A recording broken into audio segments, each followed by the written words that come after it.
You ask Tiger to calculate. This deals with finding the midpoint between 2 points. The midpoint between the 2 points is 37, negative 63.5. Let's solve it step by step.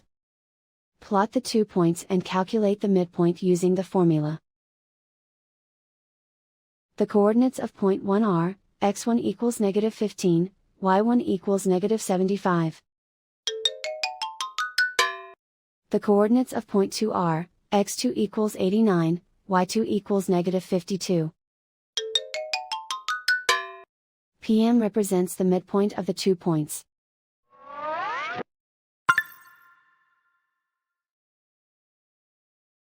Use the x values in the midpoint formula to find the midpoints x.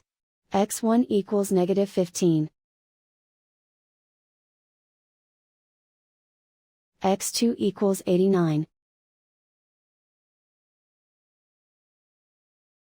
Simplify the arithmetic.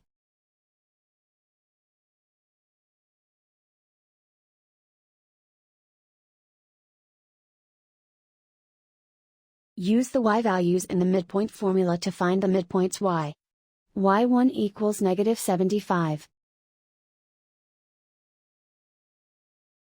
y2 equals negative 52.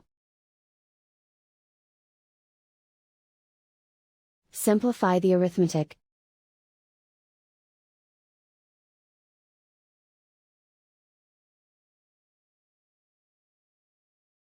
And so, the midpoint is 37, negative 63.5.